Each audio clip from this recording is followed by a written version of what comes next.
please come toward the front so you don't have so far to walk?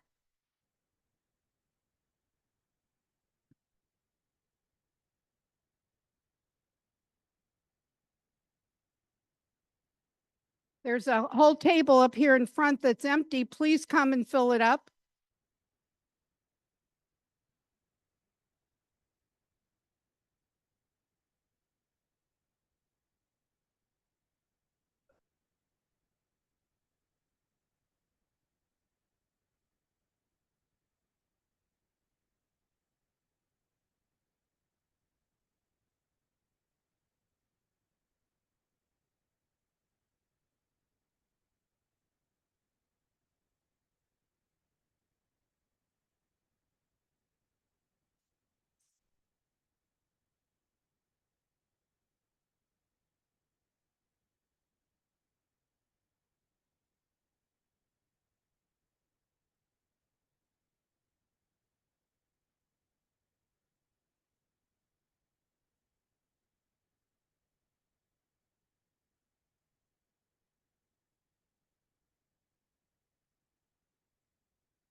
I'm going to wait a few minutes because I understand back on door 5, there's a line trying to get in. So let's wait another few minutes.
JJ, there's still a lot of people back there.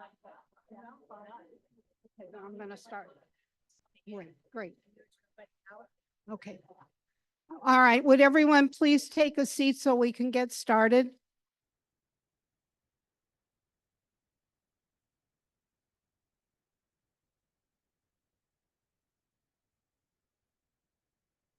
Thank you. There are, if you see people come in, there are some extra chairs over there, and there are some places here at the front. Welcome, welcome, welcome to the 9th annual Legends program. I'm Sheila Greenwald. I'm a past president and also at one time became a legend.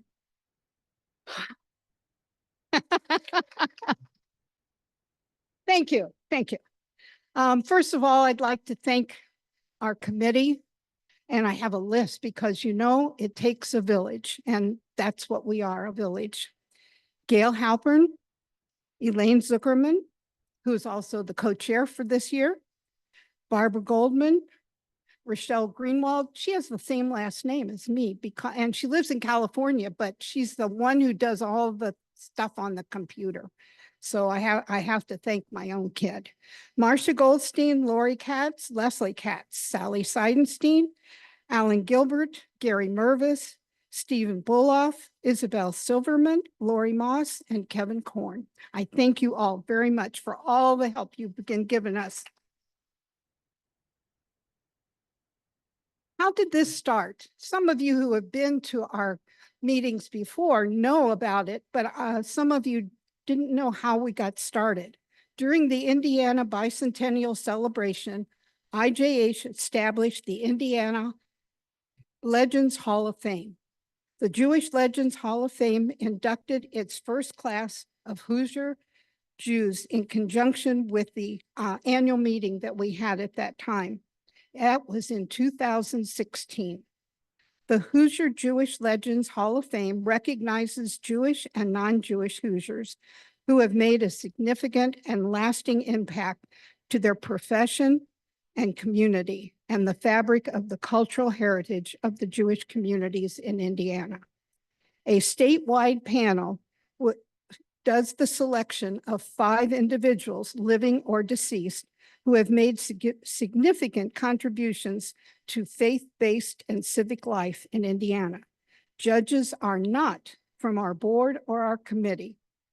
All nominations are retained for 3-year period and are considered on an annual basis for selection. If anyone here would like to nominate someone, please contact us at our website and you can find the application. A little bit of history. So today, I want to welcome everyone from far and near, from Evansville, Fort Wayne, South Bend, and everything in between, not to mention Indianapolis. We have a message from the Federation of Indianapolis president, who is ill today and could not be with us, but she texted me something, so I have to read it. No, I don't have to read it, but I want to read it, yes. On behalf of the Jewish Federation of Greater Indianapolis, I send congratulations to this year's Hoosier Jewish Legends honorees, including our past president, David Kleiman. David has made and continues to make a positive difference in our community. He has been someone that I, along with many current and past Jewish community leaders, have learned from and look up to. This year's honorees serve as an inspiration to our up and coming Jewish leaders around the state. You have all made a significant and lasting impact on the Jewish community. We at the Indianapolis Jewish Federation are pleased and honored to be able to sponsor this event. Mazel tov to each and every one of you. And that was from Helen Goldstein. Thank you, Helen. I hope she feels better. Okay. Publications on the front on your tables. They're there so that you can look at them. And if you'd like to purchase them, they're on sale for $10. See me or one of our people in the back to pay for them because they are a wealth of information. You will find membership forms on your table also. So if you're not a member and you might like to be, take it home, read it, and maybe you can send that in and become one of our members. Remember to turn off your cell phones, please.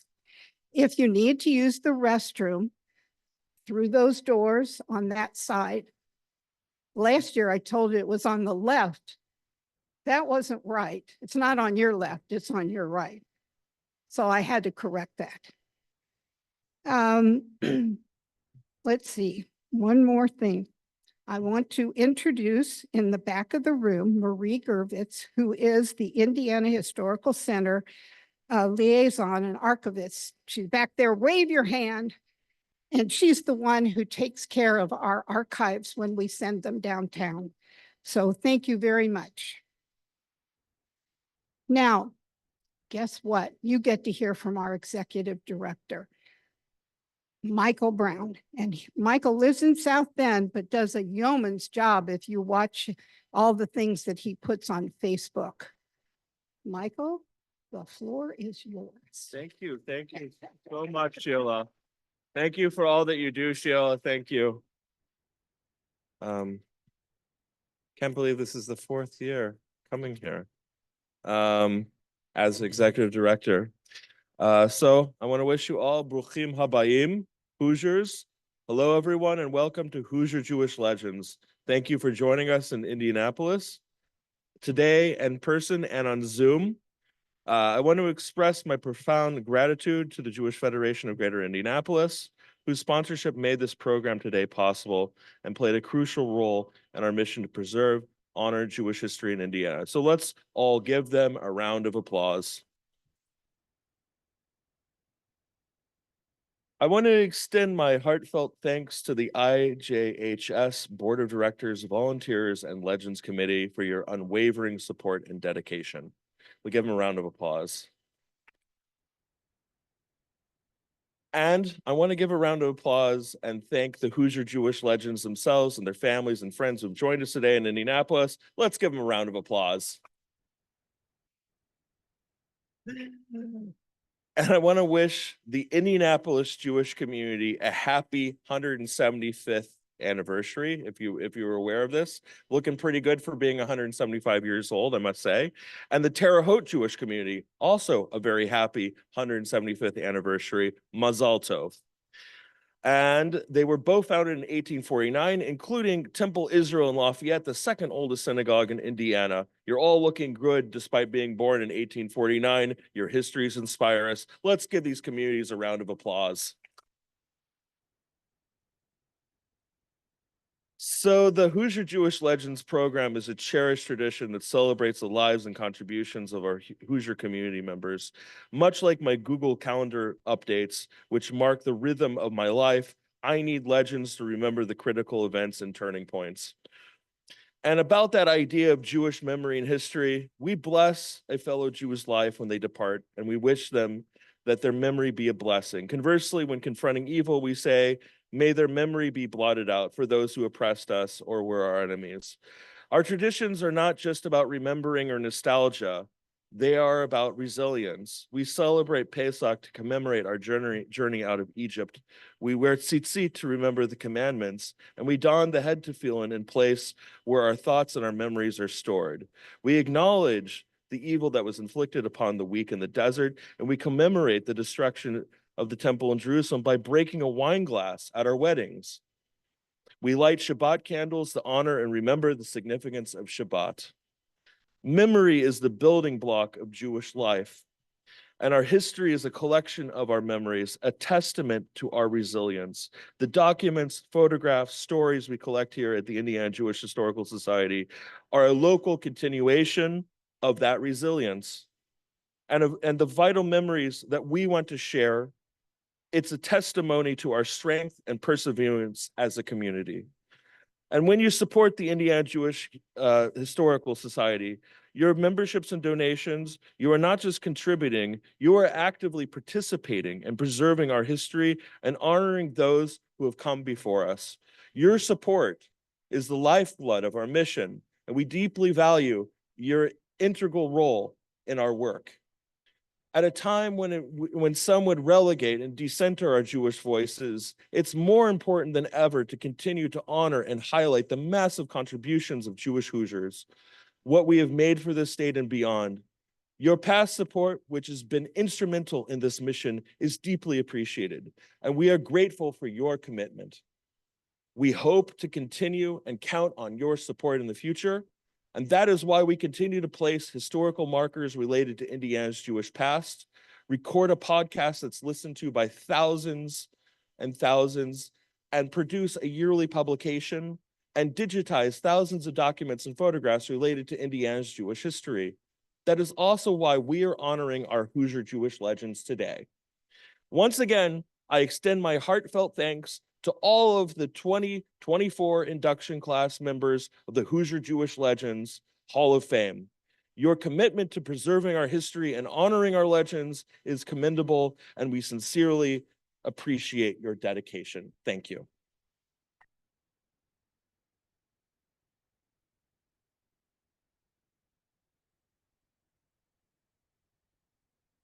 Thank you, Michael. Okay. I am now going to introduce one more person that has some amazing news about a great convention coming to Fort Wayne next year. Irv Adler, please come up.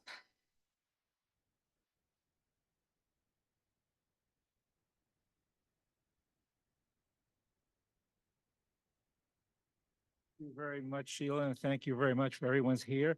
My name is Irv Allen from Fort Wayne, and I'm a member of the board of the Indiana Jewish Historical Society. And I just returned, and I mean Friday, I just returned from the 44th Congress, the Jewish Genealogy Convention in Philadelphia. There were 870 delegates from 16 countries. So what I'd like to do is just tell a little story, which will be very fast. And I owe this to Michael Brown, who sent me a paper, probably sent a few other people, members of the board, a paper that was written by someone in Goshen, Indiana, and it was about the history of the Goshen, Indiana Jewish community. Very interesting.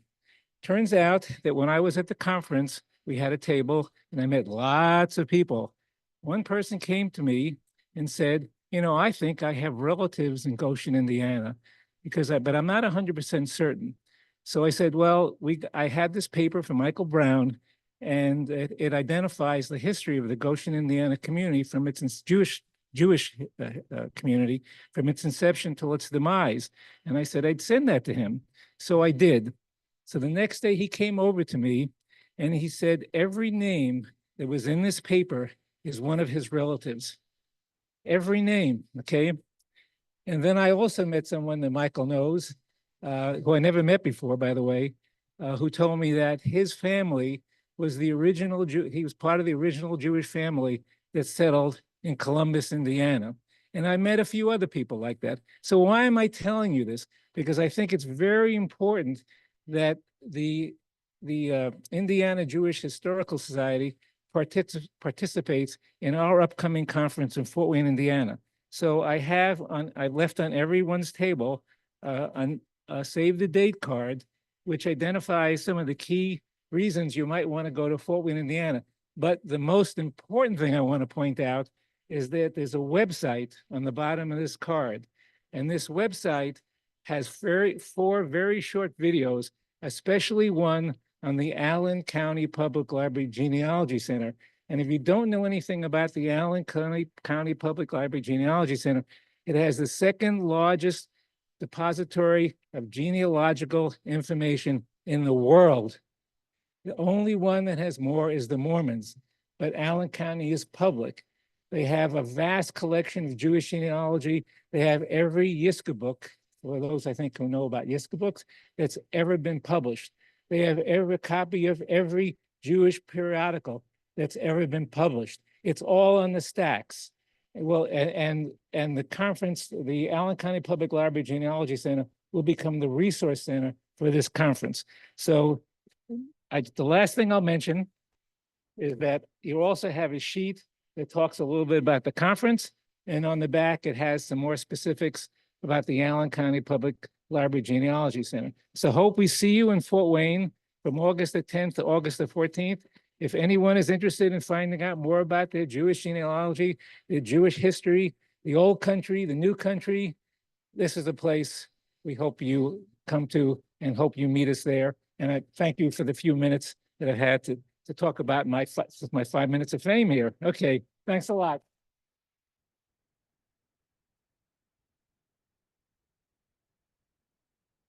Okay, now for the whole thing while everybody came, right? the honorees, and I'd like to present or introduce our president, Kevin Krulowich, who will do the honors of introducing you to our 2024 honorees. Kevin? People notice me standing apart and away from folks. I've got a little bug, so I don't want anybody. I've got a mask, and Sheila says, don't wear the mask. You're such a good looking guy. So I'm going to speak as loudly as I can, and hopefully everybody in the back can hear me without the microphone. Well, no, that's the whole point. I don't want whatever I may or may not have. It's not COVID. I did check that. And it reminded me, our time here is all so precious and so fragile that we should really celebrate and enjoy every moment that we have together as a community, as family, as loved ones. And if you'll humor me, a brief joke. A woman is sitting by her husband's bed. Time has come to an end. And he says, honey, is there anything I can do for you? Anything that would make you more comfortable, that you need? Just tell me. And the guy's there and he says, boy, I'm sitting here and I smell your raspberry rugula baking in the kitchen. What I wouldn't do for one of your raspberry rugula. He just says, honey, I love you so much, but those are for the children.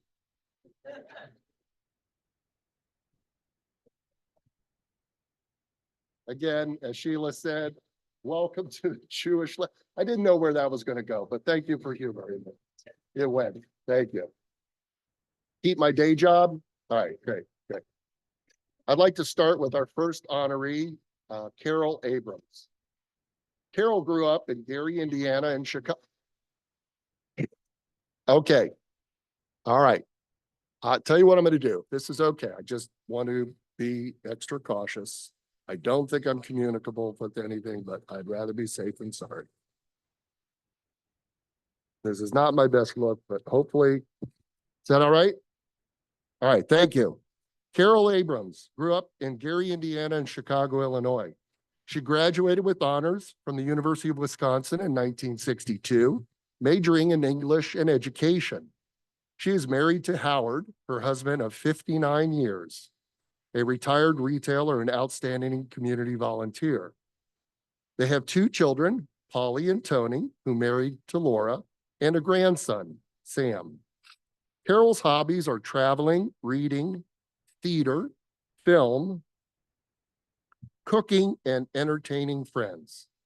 She lived in Cleveland, Ohio, and held many board positions and vice presidencies of organizations in the Jewish community. As a freelance writer for the Cleveland Jewish News for over 25 years, Carol won numerous national and regional journalism awards. But it was certainly Evansville, Indiana's lucky day when Carol and Howard moved there. She'd been an active community volunteer from the beginning. She is more than a volunteer. She's an activist in both education and the arts. She is the past recipient of 2 times of the Mayor's Annual Arts Award, a prestigious award that recognizes the person who has contributed the most to the city of Evansville's arts and culture scene.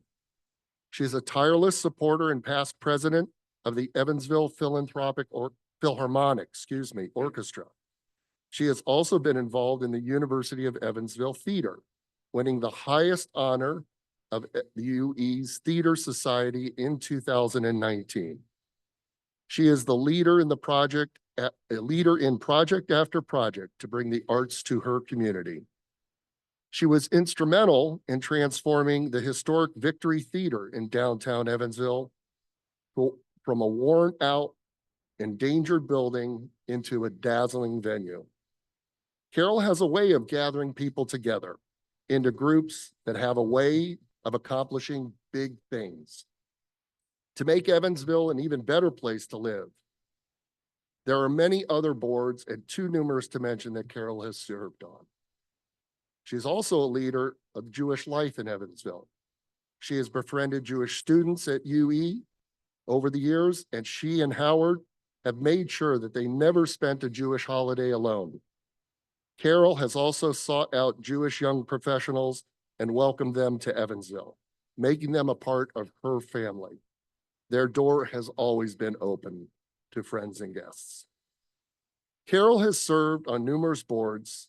In 1999, however, she founded and chaired Cypress, the committee to promote respect in schools, Cypress, aimed at spreading the values of respect and tolerance in the Evansville school community, and has had a far-reaching effect. She and a small group of women, which has now grown substantially, have provided extensive teacher education and workshops nationally, known speakers to build knowledge of the Holocaust, civil rights movement, acceptance of diversity, and anti-bullying programs. Some of these projects have reached national levels. Carol, along with the help of others and Steven Spielberg's funding, created a repository at the Evansville Library. It maintains stories of Holocaust survivors from Indiana, Kentucky, and Illinois.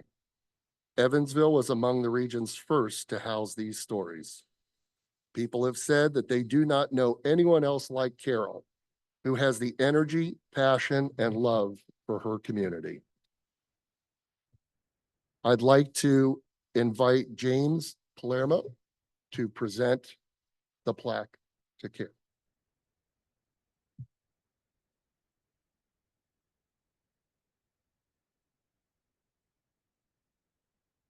If we could also have Carol come up as well, please.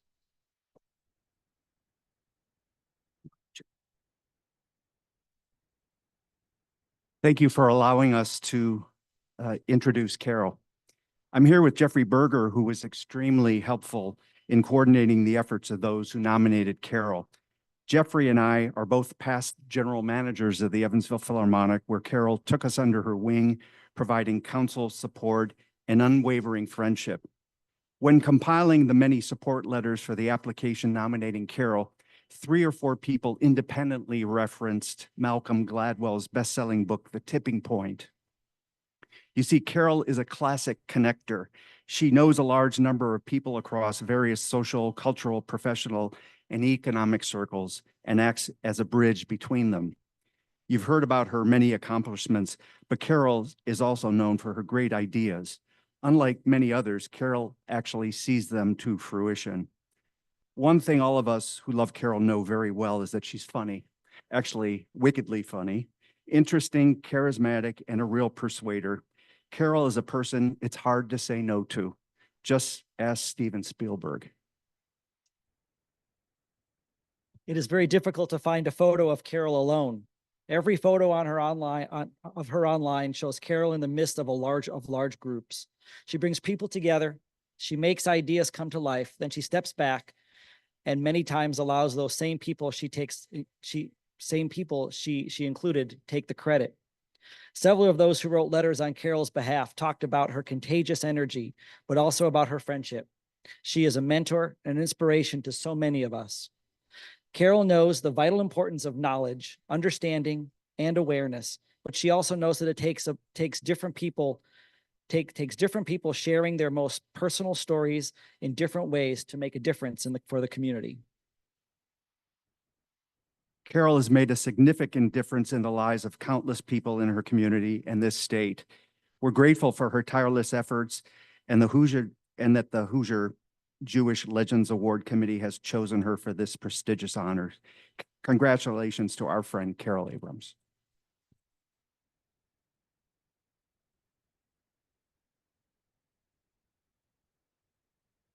We're going to put you in the middle. They want a photo with you. We have to give you the.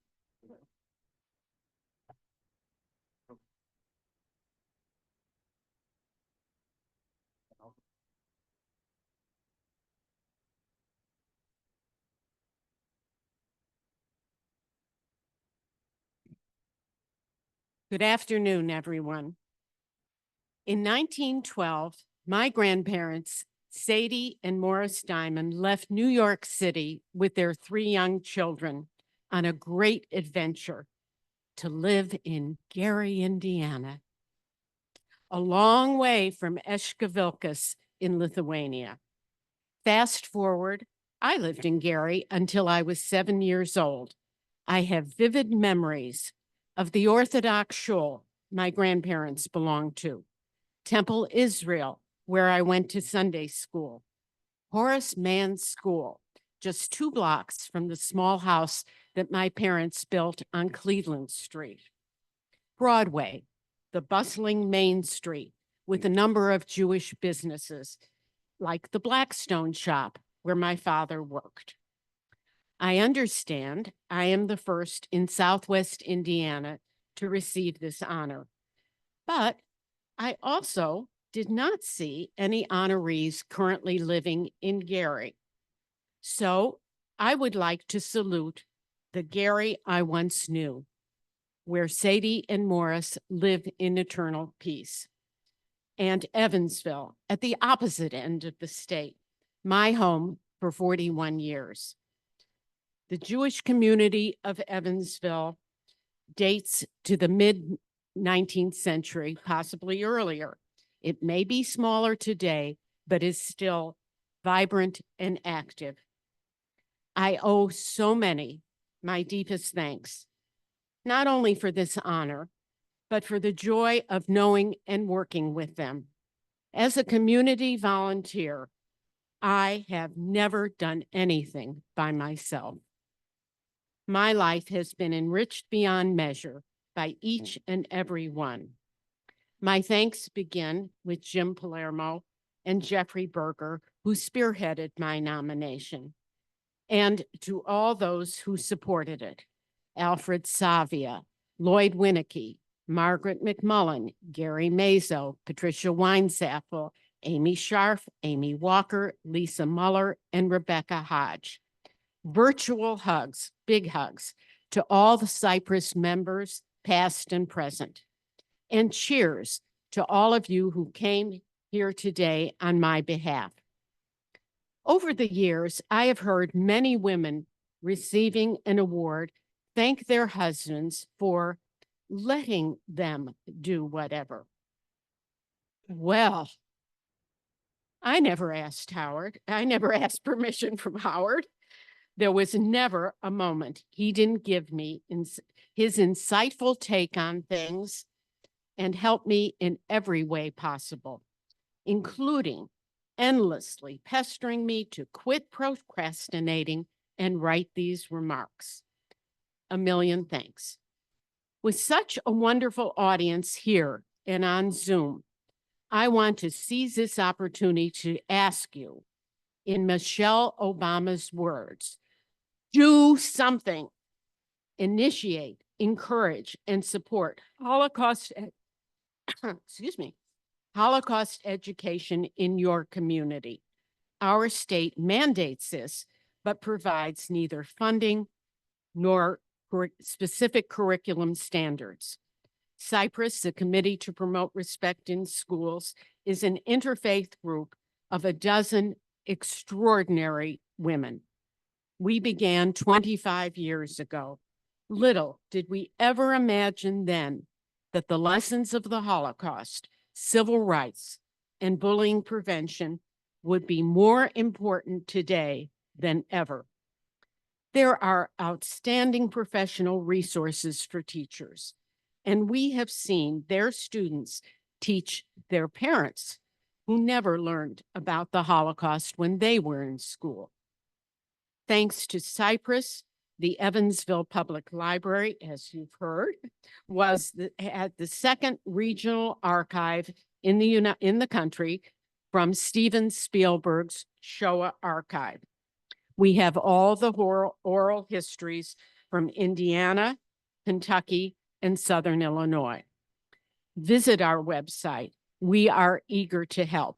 And I have brought lots of information for you today if you would like to see me after the program. Last, a shout out to the Indiana Jewish Historical Society. You do invaluable work in recognizing and keeping alive the histories of Jewish life in Gary, Evansville, and throughout our state. I am so grateful for this honor. Thank you all so much.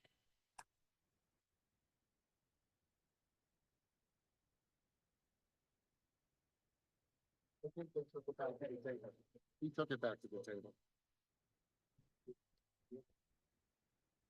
Another round of applause for Carol.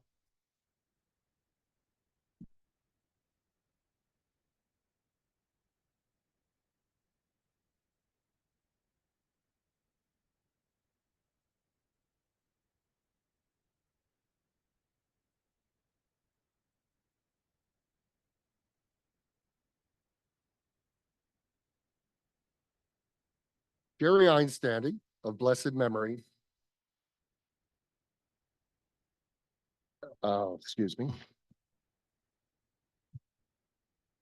Thank you for honoring and introducing Jerry Einstanding, 2024 Hoosier Jewish legend. It would be easy to list the many accomplishments that led Jerry to this honor, accomplishments that will later be noted. To many organizations that he participated in and led, his success as a Terre Haute businessman, the outstanding friend he was to so many, of course, the family he adored and who adored him. The best way, however, to paint the picture of Jerry is through the words of those who wrote letters in support of his being not nominated and named a Hoosier Jewish legend.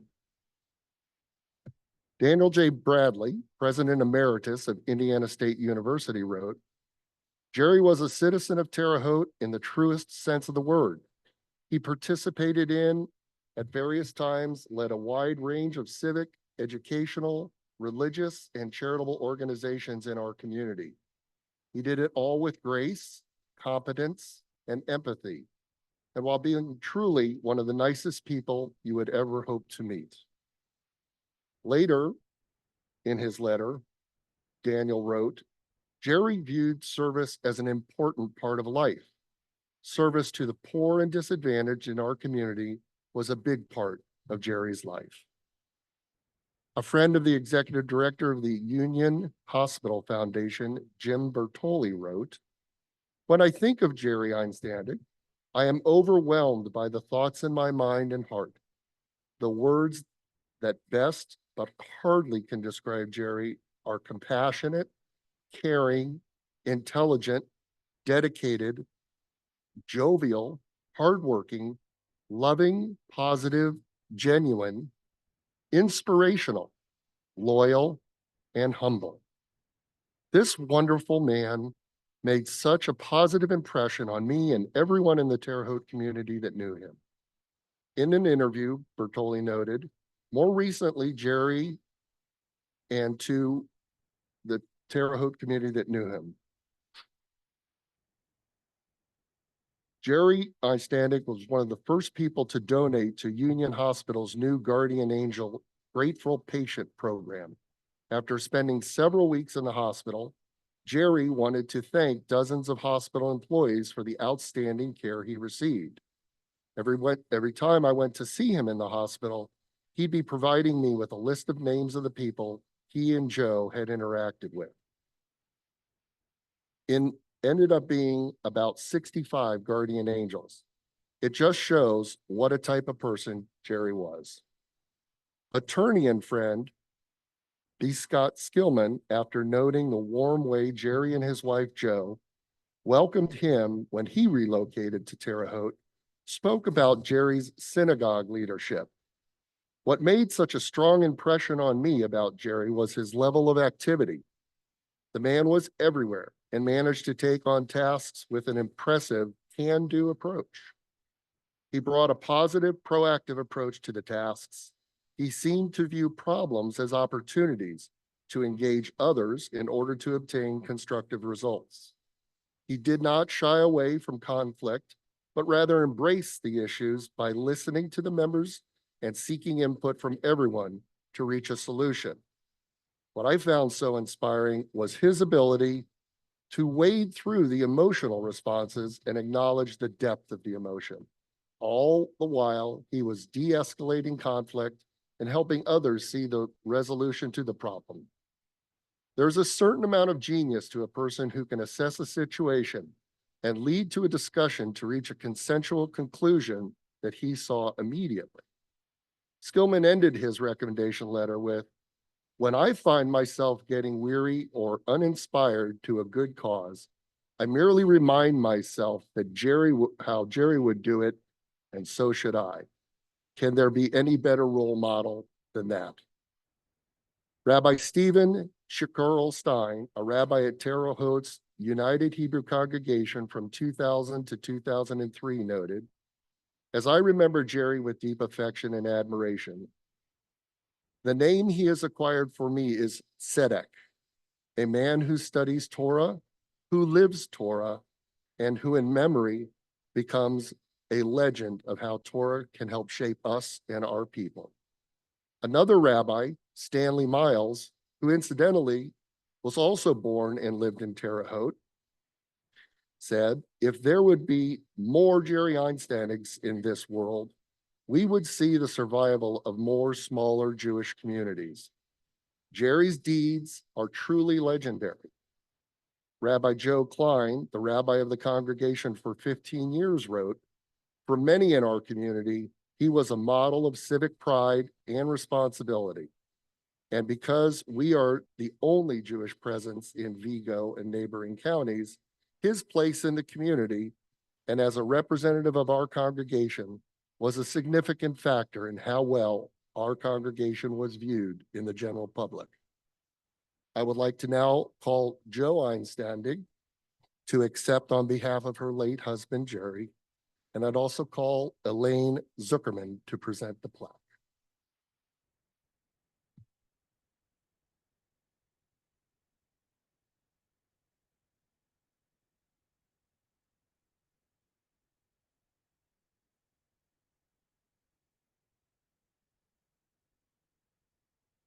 First of all, I'd like to thank my dear family and friends for coming today. It really touches my heart. I'm sure you had other things to do today, but taking the time means a lot to me. Thank you. Jerry was born on February the 2nd, 1937 in Indianapolis to Bess Peltz Einsteinig and Max Einsteinig. And he dedicated his entire life to the attainment of success and commitment to society. He cannot be overlooked in several entities that he helped shape and the societies that benefited from his existence. Okay. Unfortunately, one of the most revered of Terre Haute and certainly a significant part of the Jewish community passed on August the 17th, 2010.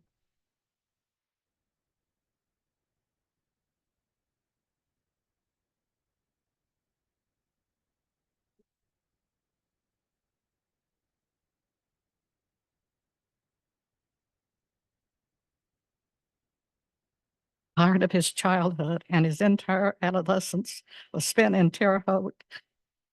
And it was there that Jerry graduated from Wiley High School and was his education, additional education, was attained at Purdue University. And the education and virtues that he received from his parents served properly for him to have a great career. Jerry was not only a visionary man, but a man of action. Moreover, as the incumbent for the presidency of JEBS Incorporated, his business, he exhibited good business management traits that led the company to a pathway of prosperity. That was, however, only a part of his professional life only. His life was not as simple as a career graph. Outside business, Jerry had served in several organizations in different capacities and occasions that define him as a great source for the growth and development of society. Jerry's commitment to his community was unparalleled. He served on the He served on the board of directors for several key institutions, including the Indiana State Bank, Old National Bank, Wabash Valley Community Foundation, Goodwill Industries. His contributions were not limited to these organizations, as he was also actively involved in other organizations. His leadership abilities are best seen in the United Hebrew Congregation, in which he was a member and an ex-president. Religious commitments formed the basis of many of Jerry's activities. He was committed to his faith and his community. His participation as a board member of both of the Union Hospital Foundation and the Indiana State University Foundation was an appropriate way of demonstrating his concern for how the lives of other persons could be improved. It needed a giant to bring about radical changes. Jerry's efforts were recognized. He was honored as the Sagamore of the Wabash by Governor Evan Bayh, implying that he was a good servant of the state of Indiana. This award from the governor is one of the highest forms, with the result illustrating just how much this man benefited society. Along with his achievement, Jerry received the Distinguished Service Award at Indiana State Universities. He had a constant support towards education in his former institution, which makes his leadership determined and innovative. Jerry considered philanthropy to be one of his major interests. Projects that he was involved in, such as Big Brother, Big Sister, the Downtown Rotary Club, as well as the Union Hospital Foundation, drew the investors' appreciation towards his genuine goodness of wanting to help people. Additionally, since being a Paul Harris Fellow, the man was a role model of the Rotary Club. Service above self, which meant that he dedicated his life to humanitarianism. The Einstanding family proved valuable and dedicated servants to the company JEBS Incorporated, but it did not start and end with Jerry only. Max Einstanding, the father of Jerry, alumnus of Butler University, was also a Jewish legend a few years prior. Thus, Jerry was continuing a family tradition of dedicated service to society. This legacy of service has been continued through the future generations in touch, and that is why Einstanding has stood the torch of the name Einstanding, meaning leadership and philanthropy. Now, Jerry's sister Barbie, a fine poet she is, composed a poem that summarizes Jerry's life contributions very well. These lines are to be recited in the function that awards Jerry the fame that he deserves due to the several ways he has influenced people's lives. In this way, she provides this audience today with Jerry's character so that his spirit will remain alive and cherished. Jerry was indeed a man of hope, dedication, and commitment to his family and his community in general. Due to his heavy deposits in numerous organizations, his leadership, and most importantly, his philanthropic contributions has shaped a great legacy in Terre Haute and Indiana. At this time, one would like to recall one Jewish boy from Indianapolis who was inducted into the Indiana Jewish Legends Hall of Fame and think about the changes a single person may bring for the better.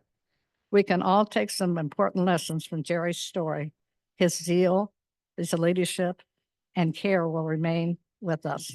This is the life story of a man whose values and positive impact on the lives of people, many people, should be remembered. Jerry's admission into the Indiana Jewish Historical Society Hall of Fame as a Hoosier legend is a great acknowledgement of an accomplished life. He served his community in many ways. He was a leader and philanthropist, and in these activities that have influenced and transformed the lives of many for the better. As we pay our respect to Jerry today, think of the great influence of his life and the different ways through which he gave hope and changed lives. His life highlights an inspiring theme, which is the impact of an individual, and his star will shine for generations. Thank you.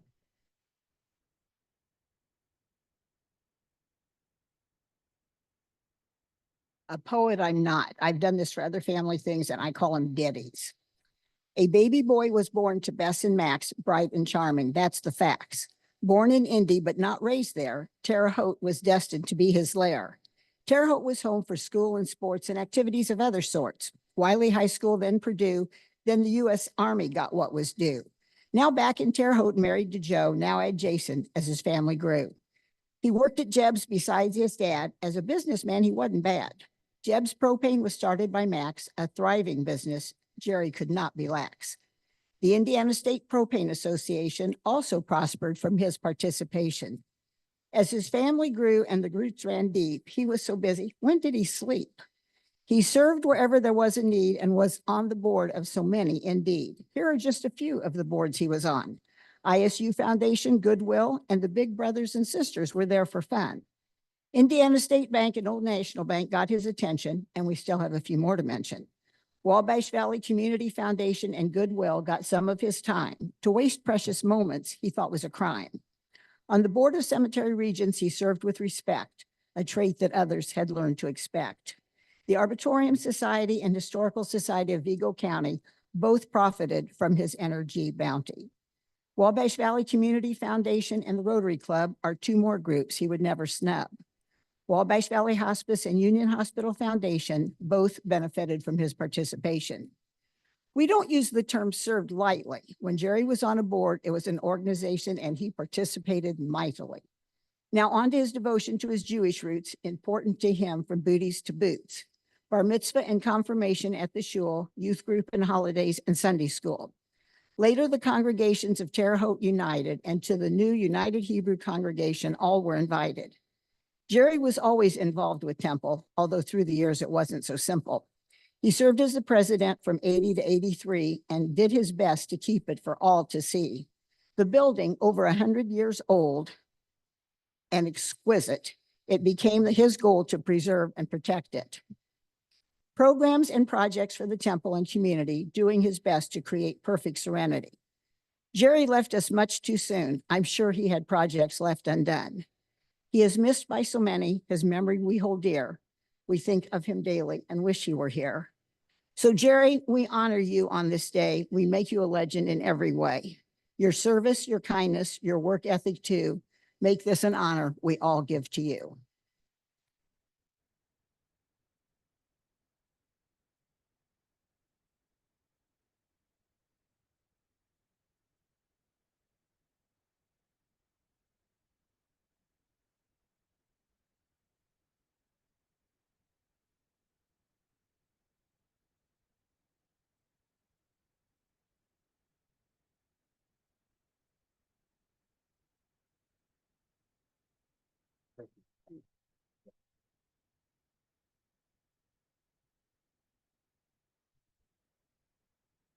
I think you guys know who's next.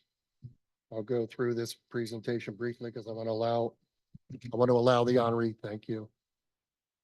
David Kleiman. David was born and raised in Kendallville, Indiana, a very small town of 7,500, 25 miles north of Fort Wayne. There were 3 other Jewish families in town. His parents, Isidore and Pearl Kleiman, were recently married when they moved to Kendallville from Chicago to purchase a scrap yard.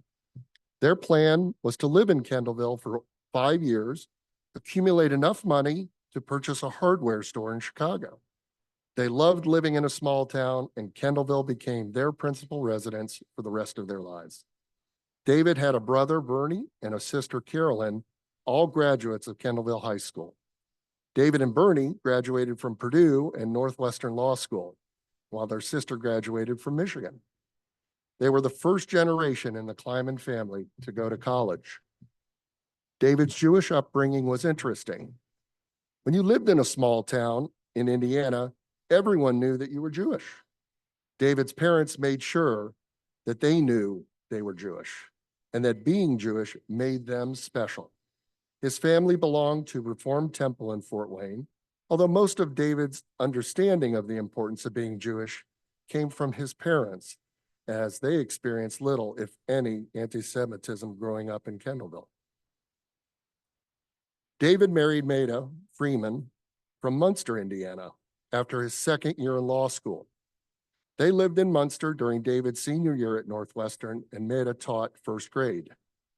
They moved to Indianapolis in 1959 after graduation because they already knew Phil and Vivian Picard, Maida's sister, and it was close, but not too close to their respective parents. They very soon had 4 sons, Gary, Andy, Scott, and Matt. David has 2 grandsons, Ben and Alex, and lots of faux grandchildren. As a practicing bankruptcy attorney and commercial law attorney, David was named a shareholder of the Indianapolis law firm of Dan Picard, Newman, and Kleiman for nearly 50 years. The firm merged in 2010 with Benish Friedlander, and he continued on as a partner. David has been elected to the American College of Bankruptcy, and he's been listed in the Best Lawyers of America and Who's Who in America. As a volunteer, David has served as a member of the boards of the Central Indiana Community Foundation, the Indianapolis Symphony Orchestra, Planned Parenthood of Central Indiana, and the William E. English Foundation. He has also served as either chair or president of the boards of the Indiana Repertory Theater, the Indianapolis Foundation, United Way of Central Indiana, and the Wishart, now Eskenazi Health, Memorial Foundation, raising $80 million towards the construction of the new hospital facility. As a leader in the Jewish community, David served on the board of the Jewish Federation of Greater Indianapolis, as you heard earlier, including a term as president, raising sufficient capital to rebuild the finances of the Jewish Community Center and to make numerous physical improvements to the JFGI campus. He has been active on the Indianapolis Hebrew Congregation Board of Directors and IHC's Foundation Board, including chairing an IHC Capital Endowment campaign that raised $11 million in 4 years. He has mentored a new generation of Jewish community leaders by being an incredible listener and offering wisdom with extraordinary vision. Most importantly, David has been a longtime member of our own IJHS, having served as both a director and an officer. David has been awarded the B'nai B'rith Man of the Year Award, the Indiana Business Journal Healthcare Hero Award, and the Jewish Welfare Federation Young Leadership Award, and the Liebert I. Mosler Community Service Award, and the Ivan M. Chalfie Award for Distinguished Service. The Jerusalem of Gold Award, State of Israel, by the Israel Bond Organization. Today is our great honor to add one more well-deserved honor to David's collection, that being a Hoosier Jewish legend. Congratulations, David. I'd like to invite David to come forward, and Andy Kleiman, his son, will be presenting the award plaque.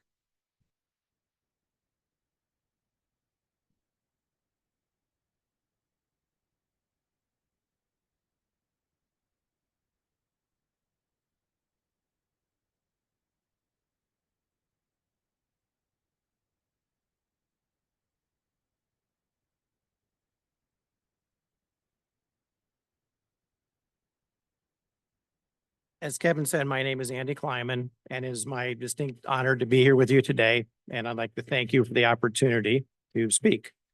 I'd like to thank Executive Director Mike Brown, Kevin Krulich, my good friend, Sheila Greenwald, and all the others who make this event possible and who keep the Indiana Jewish Historical Society going in the right direction. And I also like to thank all of the other Hoosier Jewish Legends Award winner who are here as well as the past awardees who help perpetuate Jewish history in Indiana so that future generations know our story. My dad, David Kleiman, has a rich and varied history of serving both the Jewish and general community. Kevin did a great job going through many of his accomplishments. He was born in Kendallville, Indiana. My grandfather was a pillar of the local community, and while he and my grandmother were not particularly religious, they made sure that their children grew up in a religious household and also that they got good expectations. The values instilled by his parents led him, among other places, to the Indiana Jewish Historical Society. Having grown up in a small town, my dad understands the importance of maintaining Jewish history so that future generations understand their past.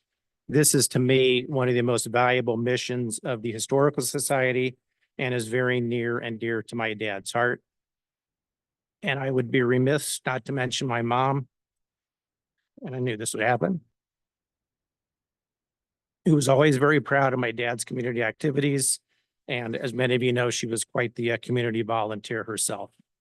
It is my honor and pleasure to present this plaque, which I already have, to David Kleiman, the greatest man I know and a true Hoosier legend.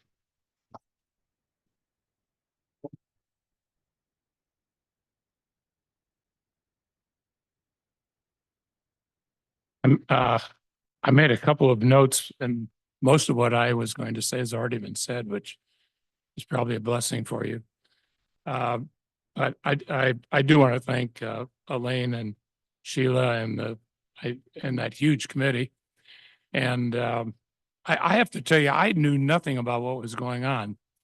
So I got a list that there were 5 of us being honored. I had no idea that there was this whole process in the background where you had to be nominated. And I don't know how they found anyone to support all that, but I really appreciate whoever did it. But, you know, it was suggested that I'd really like to talk a little bit about the Historic Society because I've been involved in a lot of organizations, but and I haven't been active for a long time, but I've been a member for probably 50 years.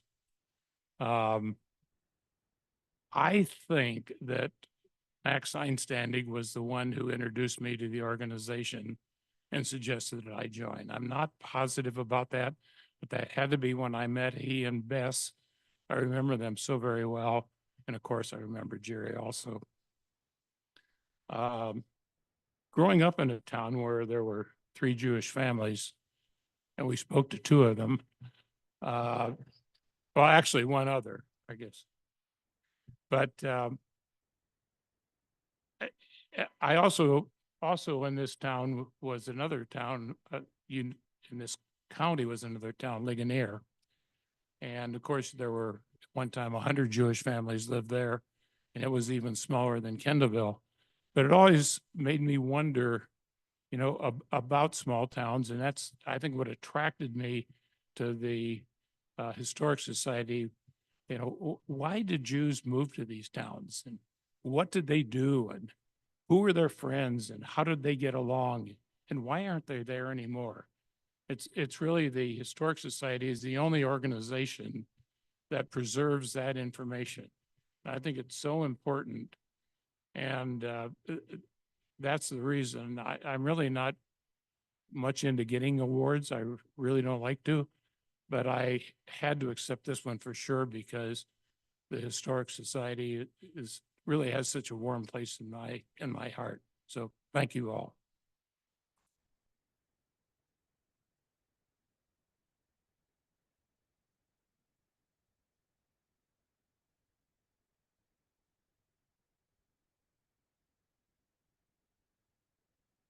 Thank you, David, and congratulations again. Another round of applause for David, please.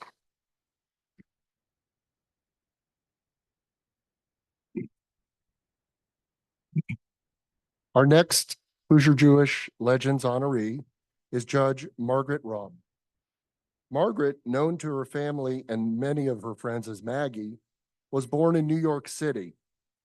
Her family lived in Colorado, Connecticut, and Ohio during her youth. Growing up, Maggie was active in USY in her hometown, as well as attending their camp. She attended Purdue University as an undergraduate, where she met her husband, Stephen, and never left West Lafayette. After graduating from Purdue with an undergraduate and master's degree in business economics, she went on to earn her JD, magna cum laude, at IU McKinney School of Law. After graduation, Maggie was engaged in the general practice of law in Lafayette, during which time she was appointed by Governor Otis Bowen as the founding chair of the Commission on the Status of Women. Afterwards, she went on to chair many Indiana court task forces and committees over the years. The first woman elected chief judge in 2001 for a 3-year term in the 110-year history of the Indiana Court of Appeals.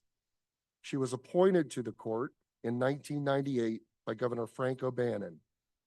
Judge Robb was retained on the Court of Appeals in 2000, 2010, and 2020.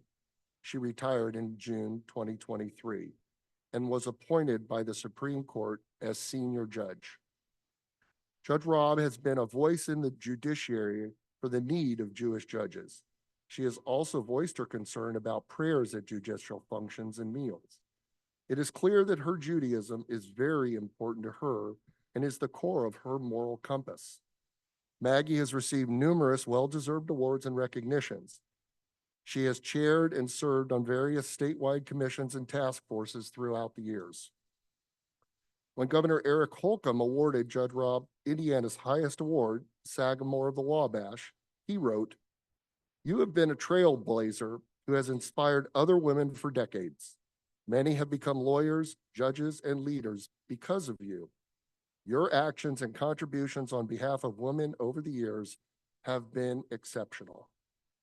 Loretta Rush, Chief Justice of the Indiana Supreme Court, wrote, "Reform and innovation have been hallmarks to Judge Robb's career. She has and continues to make a difference in so many ways, and these efforts have unquestionably helped foster a safer, fairer, and better society." Judge Paul Felix writes in his letter of recognition, "Maggie is very deserving of the honor to be inducted into the IJHS Hoosier Hall of Fame. She has shown a commitment to the profession and to her legal and Jewish community and to the spirit of Tikkun Olam. The world is a better place because of Maggie." Maggie's beloved husband, Dr. Stephen Robb, is deceased after teaching his entire career at Purdue as a professor at Purdue University. They are the parents of Douglas, who is a graduate of the United States Naval Academy and is a commander on active duty in the United States Navy stationed in England. He and his wife, Kate, have 2 children, Lincoln, 9, and Genevieve, 7. In her free time, Judge Robb reports that her hobbies seem to relate to work, mentoring to paying it forward. In addition, she enjoys reading nonfiction, sewing, needlepoint, and travel. Certainly all will agree, and we are fortunate to add Judge Margaret Robb to the name of the 2024 Hoosier Jewish Hall of Fame. I'd like to call Maggie up.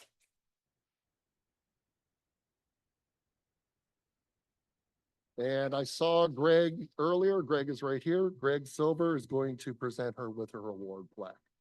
Another round of applause for Maggie.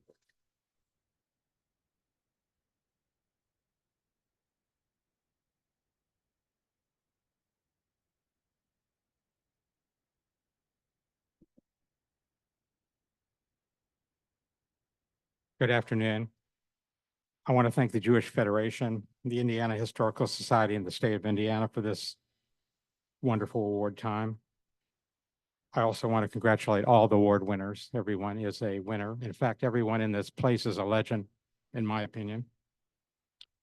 As one of your living legends in this particular event, I do want to say a few things on behalf of Maggie.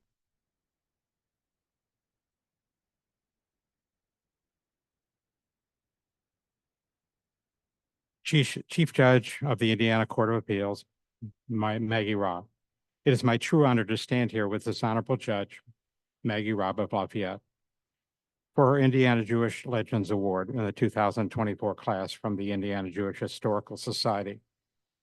Her achievements and honors are many, but I know her faith has guided her. Her humility and intellect are well known. As her colleague in the federal court and as a friend, she has displayed what it means to achieve and have the highest honor of a good name. Her husband and son, Doug, a fleet commander with the U.S. Navy, are with her each day of her life. Her knowledge of baseball is unequaled. She truly has had a life of home runs for her community, and with her faith displayed integrity, common decency, and honor to her life and family, and the judiciary of the state of Indiana. She is indeed a living legend. Congratulations, Maggie.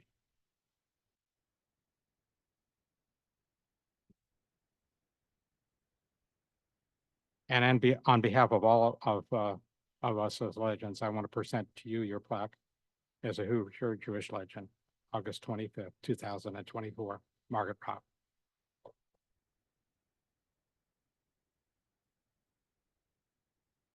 Did they want, I don't know if they wanted to take, did you want to take?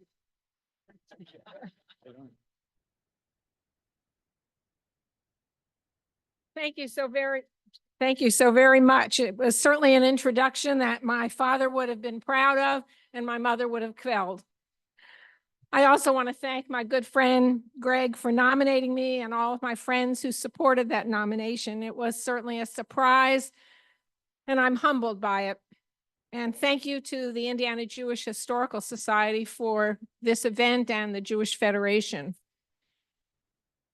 My husband and I would often take our young son, who is now in his 40s, to your annual meetings because we thought it was important for him to have an opportunity to meet and see so many inspiring members and hear the wonderful speakers that you would have at your annual meetings.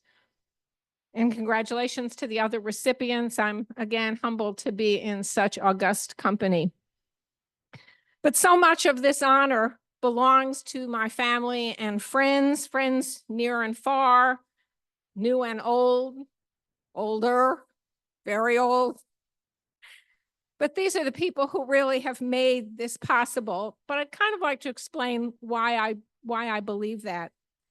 I think of my parents who had a very strong moral compass and grounded in being Jewish, not by words, but by deeds, many of which I never knew about until after they died.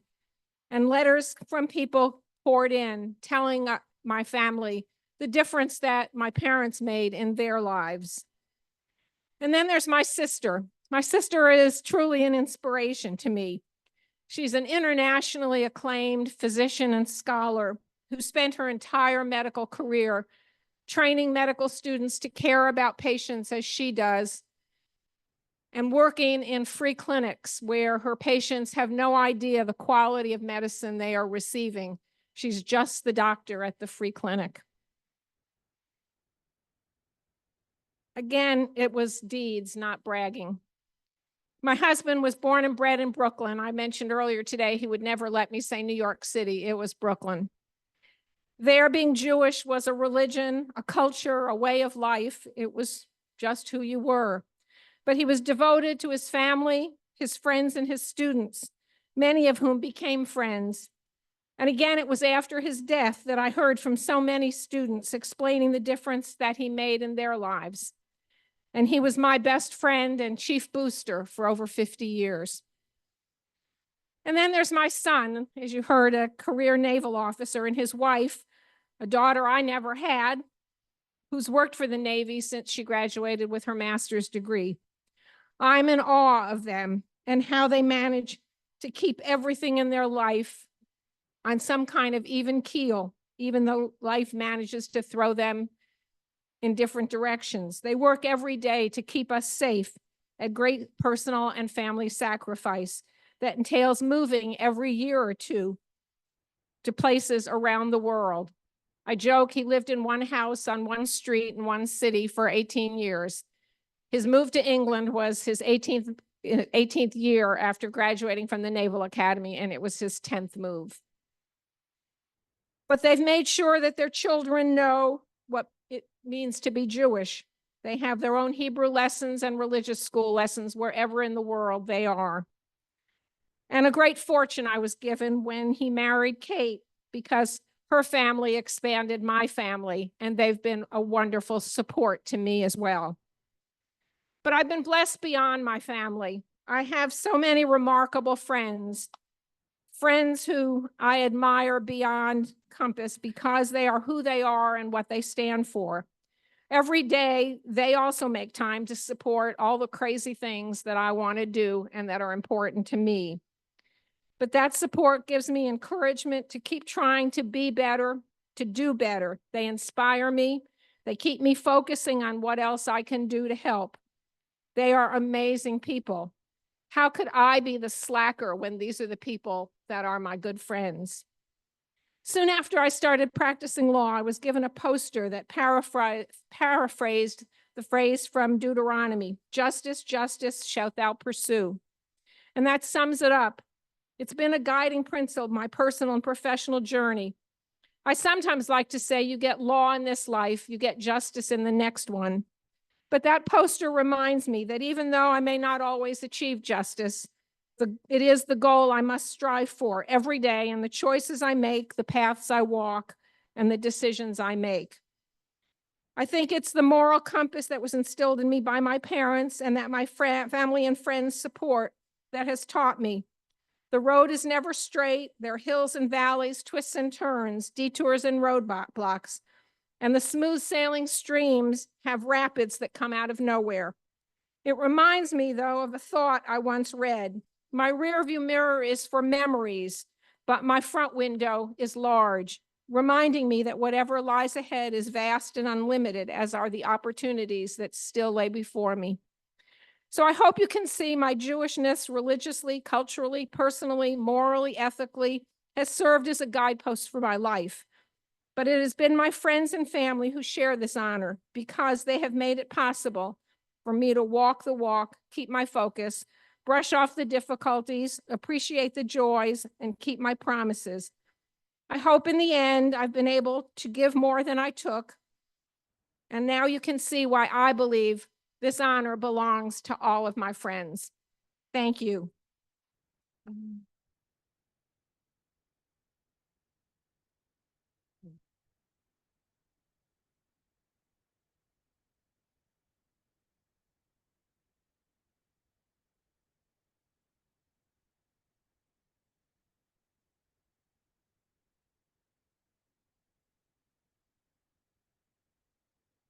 Our final Jewish honoree recognized today is Bruce Sklar. He was born and raised in Indianapolis, and his parents were Alan and Mitzi Sklar. They belonged to Beth El Zedek, and in his youth, he was a member of USY and the debate team, along with the tennis team at North Central High School. He attended Cornell University and received his bachelor's degree in hotel management and a master's in city planning. Professionally, Bruce is a builder and developer of housing communities, and his interests in climate control and conservation of natural resources date back even before it was a thing. His interest in resource conservation began early in his career. He was one of the first developers in the Indianapolis area to be interested in using renewable energy in homes. He is also a published author in this field. In 1982, he authored the publications Super Insulated House, A Builder's Perspective. His interest led to his becoming a key developer of the Muir Woods community located at 80th Street and Keystone Avenue. Muir Woods' passive solar earth sheltering homes were the first of their kind to receive code approval in the state and in the area, and served as a great example of using thermophoning heat collectors. Bruce has also made a commitment to support the Indianapolis JCC. His financial contributions and dedication to the JCC mission in times of crisis have demonstrated his strong sense of community spirit and remarkable generosity. Bruce's initiative in funding the new health fitness studio, JFit Studio, shows his vision for community's well-being. He has served several times on the JCC Board of Directors.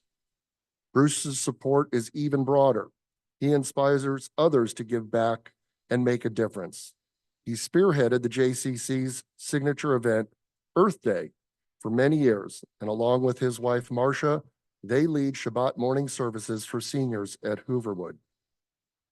Bruce recently was a participant in Israel's voluntary SAR El program, supporting the needs of the IDF on the ground in Israel after the attack on October 7th. The JCC has seen fit to honor Bruce in 1989 with the Martin Larner Award, in 2012 with the JCC Ivan Chalfie Award, and in 2018, the JCC Volunteer of the Year Award. He has also served as president of the Israel Investment Club, Keren LeIsrael. Bruce enjoys traveling and photography. Bruce and his wife, Marcia, have 3 children, Nathan, Adina, and Aviva, and they enjoy grandchildren, Ellie, Liba, Rena, Ari, Ezra, Noah, Maya, and Leo. Bruce Sklar is a selfless person whose major goal is to improve and support Jewish life wherever his talents and resources are needed. He has said that the most valuable asset a person has is to give of themselves. He is a great example of what Hoosier Jewish Legends Award represents. I'd like to congratulate Bruce and welcome him up to the stage. And Sally Seidenstein will present his award plaque.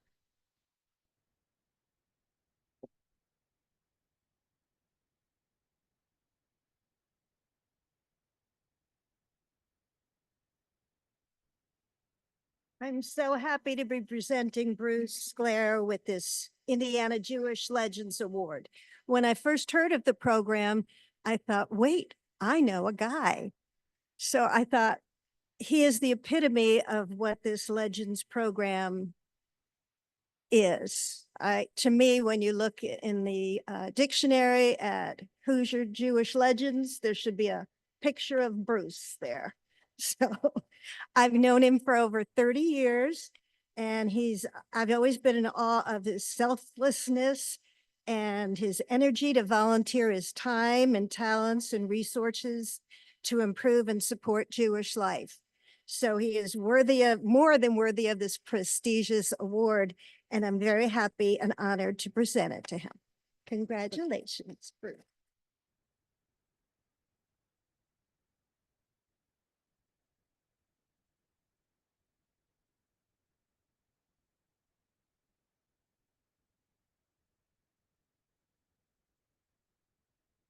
Well, the good news is I'm the last one.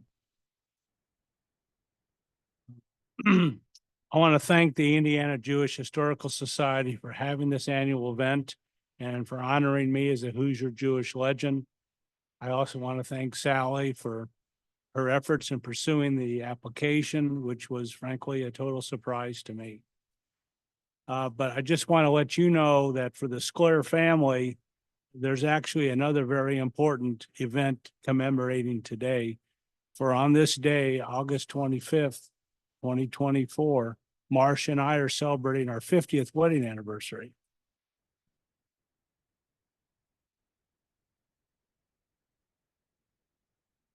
So the punch in the reception may have something extra in it. So over 73 years, my life has been significantly shaped by my family and my experiences. For example, a transformative experience was the summer I spent at Glacier National Park in Montana, being immersed in the beauty of the natural world and becoming sensitized to how the man-made world is negatively impacting it. The glaciers in Glacier National Park are getting smaller due to climate change. My involvement with environmental issues increased significantly when oil prices in the late 1970s rose to historic levels caused by the Arab oil boycott, resulting in a scarcity of oil. Suddenly, people were searching for ways to reduce the use of fossil fuels, to use less energy, and to develop renewable energy sources. Our company designed and built a variety of very energy efficient homes, as Sally said, including ones utilizing earth sheltering and super insulation. I authored the book on the design and construction of a super insulated house, the same house in which our children grew up. Protecting our natural environment ended up being a catalyst for a project with the Indianapolis Jewish Community Center. More about that later. My parents were a major role model for me in many ways, as they personified the attributes Jews use to define a mensch, which in today's world, I need to point out, is a gender neutral term. They were very caring. My mom was truly the most empathetic person I've ever known.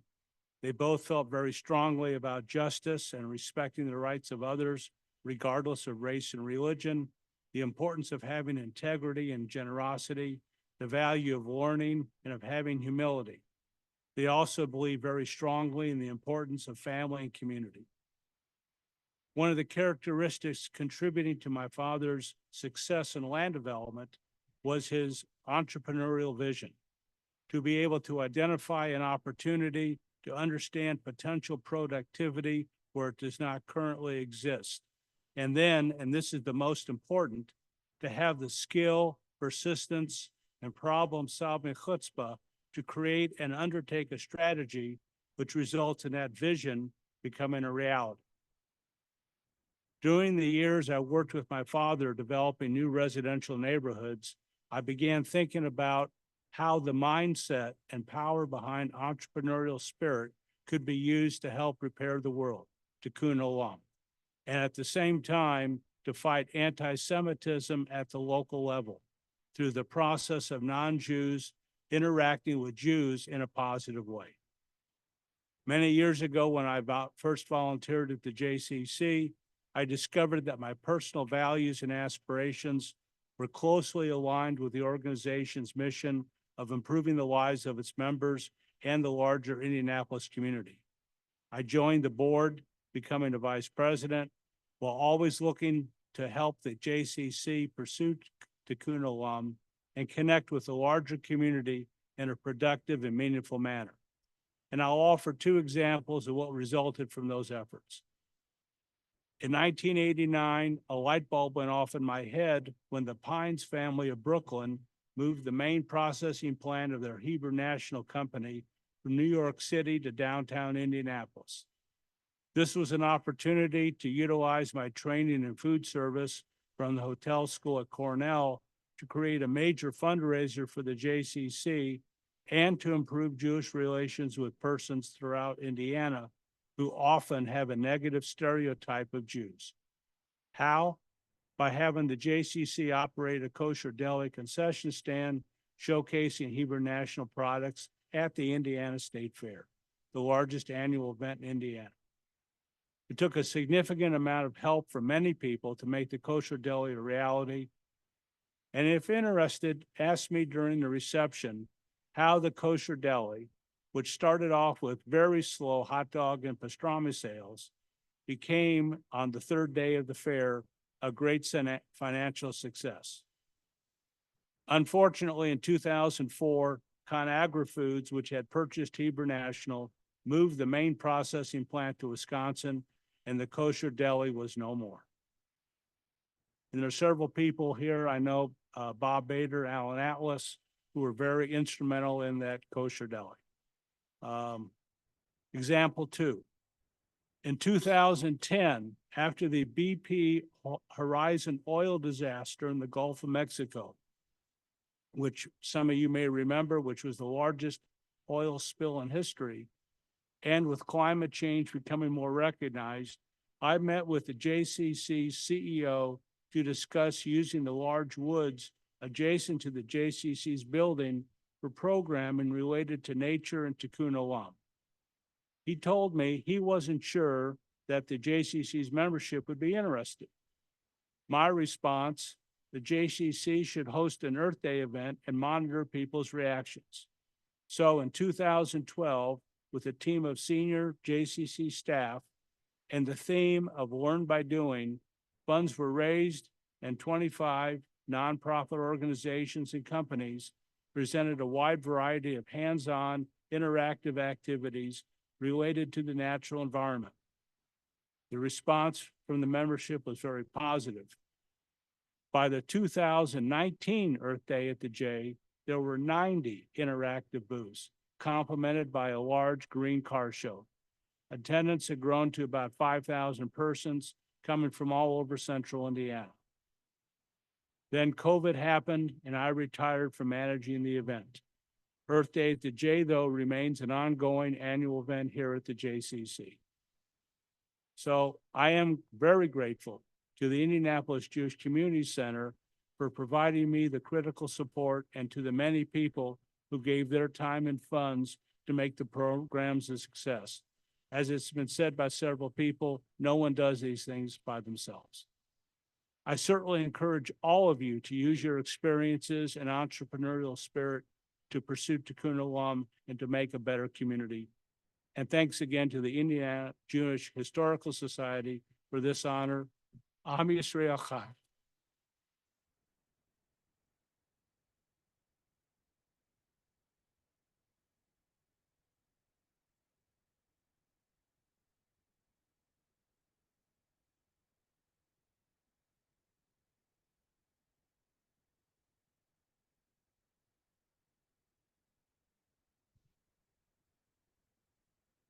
Wow.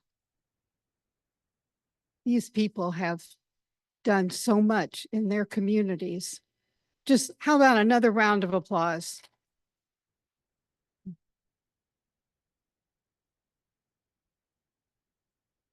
Congratulations to everyone Thank you, everyone, again for being part of this celebration, especially the people who have joined us on Zoom and the persons for their 2024 Hoosier Jewish Legends. Thank you to the Jewish Federation of Greater Indianapolis for being our co-sponsor again this year, and for those who made the trip to Indianapolis. Just a reminder, the publications on your table are for sale at $10 each. And to honor our honorees, we've made a small reception in the back. We hope you'll stay and have a little bite. Thank you very much. Safe trip, everybody, safe.